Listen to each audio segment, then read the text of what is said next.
good morning හැමෝටම. අද මම යනවා GARTMORE Falls බලන්න. GARTMORE Falls පිහිටලා තියෙන්නේ මස්කෙලිය ඉඳලා නෝවුඩ් වතුයාය හරහා උඩට යන පාරේ තමයි මේ GARTMORE Falls කියන ඒ දියඇල්ල පිහිටලා තියෙන්නේ.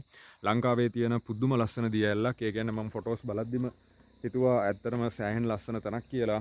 ඔයාලට වටේ පිටේ බලවුවත් හිතා ගන්න පුළුවන් එන පාරත් පුදුම ලස්සනයි.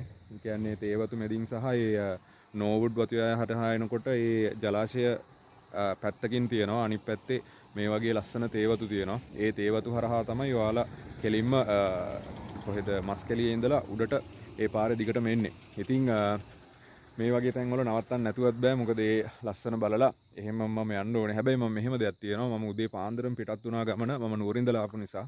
මොකද මගේ අනිත් ටීම් එකේ අනිත් අය මේ වෙනකොටත් කැම්ප් කරලා කලින් දවසේ ඉන්නේ. එයාලා උදේම GARTMORE Falls එකේ টොප් එකට ඒ කියන්නේ උඩට නගින්න පටන් ගන්නවා 6:00ට විතර. දැන් වෙලාව හරියටම 6යි කාලයි. ඒතර තාම විනාඩි 15ක් විතර ඇතුළත කිලෝමීටර් 8ක් වගේ යන්න ඕනේ උඩට. ඉතින් අපර් GARTMORE Falls කියලා කියන්නේ ලංකාවේ තියෙන මම කිව්වා අර කලිමුත් ලස්සනම දියඇල්ලක්. ඒකේ ලස්සන වැඩි වෙන්නේ මේ වගේ අර සීතල දේශගුණයක තියෙන ඒ පරිසරයයි වටපිටාව සහ අර පල්ලෙහා තියෙන ජලාශය උඩට ගිය ජලාශය පල්ලෙහා තියෙන ජලාශය නිසා. වෝටර්ෆෝල් එක උඩට ගියපන් පස්සේ පල්ලෙහා view එකක් තියෙනවා ඒ ජලාශයේ සහ ඒ අවට ප්‍රදේශයේ. ඉතින් හිතා ගන්න පුළුවන් ඇත්තටම මම හිතුවට වැඩිය සෑහෙන ලස්සනයි. උඩට ගිහිල්ලාම බලමු GARTMORE Falls වල තත්ත්වය මොන වගේද කියලා. දැනට නම් ඇත්තටම සෑහෙන දුරක් drive කරගෙන ආවා. මට නුවරින්දල එන්න පැය 3ක්. මම ගණන් බලලා තිබ්බේ පැය 2ක් වගේ. නමුත් වංගු සහිත පාරක් නිසා පැය 3:00ක් විතර ඇත්තටම ගියා. පාන්දර ආපු නිසා තව චුට්ටක් පරක් වුණා. පාර පේන්නේ නැති නිසා. කොහොම හරි මෙතනින් උඩට තියෙන පාරේ මස්කෙලිය දැන් මම නෝවුඩ් වතුයාය හරහා උඩට දාලා තියෙන්නේ. ඒ කියන්නේ උඩ පාරේ මම දිගටම දැන් යන්න ඕනේ තව කිලෝමීටර් 8ක් විතර. ඉතින් ගිහිල්ලාම බලමු දියඇල්ලේ තත්ත්වය මොන වගේද කියලා. ඔන්න මම ඇවිදන් යනවා GARTMORE ඇල්ල දිහාවට. වාහන පාකින් ඊට පස්සේ වාහනේ සුරක්ෂිතව දාන්න තැන් ඕන තරම් තියෙනවා. ටිකට් ගන්න අවශ්‍යතාවයක් නැහැ.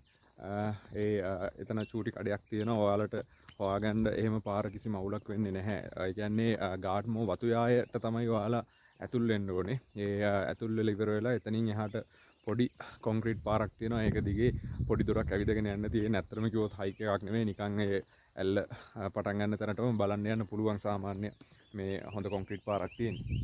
ඉතින් හැබැයි මෙහෙම දෙයක් තියෙනවා. ඒ කියන්නේ අපි GARTMORE වතුයාය පටන් ගන්න හරියට එනකොට නම් පාර සෑහෙන්න අබලන්.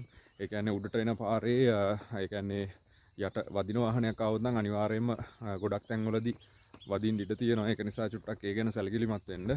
අනිත් නම් වෙන කිසිම ප්‍රශ්නයක් නැහැ.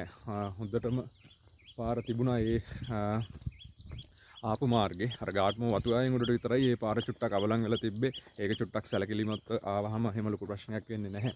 ඉතින් මේ පුදුම ලස්සනයි. ඒ කියන්නේ ඈතින් යනකොට ඒ කඳු හැම එකක්ම පේනවා. තේවතු කඳු සහ මේ පල්ලෙහා ජලාශය ඒ හැම එකක්ම අද නම් සෑහෙන ලස්සන ඩ්‍රෝන් ෂොට්ස් ටිකක් ගන්න පුළුවන් වෙයි. බලමු කියලා.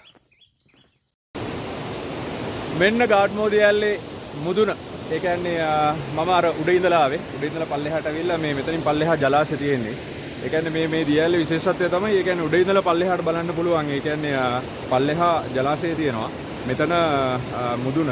ඒ කියන්නේ අර අතන ඉඳලම පල්ලෙහාට නිකන් අර පඩිපේලිය වගේ බැහැගෙන එන්න පුළුවන්. හැබැයි පරිස්සමෙන් එහෙම බහිනවා නම් පුරුදු නැතුව එකපාරටම අඩිය තියන්න එපා. ලෙස්සලා වැටුනොත් එහෙනම් පල්ලෙහා ජලාශය තමයි ඉන්න වෙන්නේ.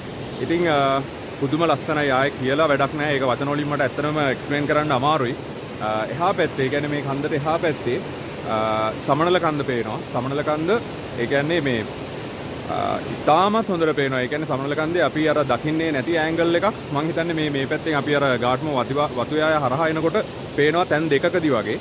ඉතින් ඒකත් මම කැප්චර් කරගන්නම්. මම යන අතර මගදී මේ ටිකේ මම ඩ්‍රෝන් ෂොට් එක ගත්තා. ඒකත් මම ක්ලික් කරලා තියෙනවා බලන්න. එතකොට මේ මෙතෙන් GARTMORE දියඇල්ලට එනවා නම් ඔයාලට ඒ කියන්නේ සහායක් ගන්න පුළුවන්. මේ ප්‍රදේශවාසීන් නම් එහෙම හරිම හොඳයි. ඒ කියන්නේ එයාලා තමයි දැන් කිසිම ගාස්තුවක්වත් ගන්නේ නැතුව ඒ පාරපව පෙන්නුව ඔක්කොම. ඊටමත් කැමැත්තෙන් එයාලා උදව් කරන්න බලාගෙන ඉන්නවා. ඉතින් ඕනනම් එයාලත් එක්ක ඉන්නත් පුළුවන්. මෙතන තමයි අර ඉන්ෆිනිටි පූල් එක කියලා අර මෙන්න මේ හරියට. ඔන්න ඔතන ඒ කියන්නේ උඩ මට්ටමින් බලපුවාම ඒ අර වතුර ලෙවල් එකයි මේ පල්ලෙහා තියෙන අර ජලාශය නිකන් සමපාතවල වෙලා වගේ පේනවා. ඒ කියන්නේ එතනින් තමයි අර මේ අර හොරයිසන් එකක් වගේ සිටිජයක් වගේ පේන ඒ කොටස තියෙන්නේ. ඉතින් බලමු තව චුට්ටක් වටේ විතර බලන්න.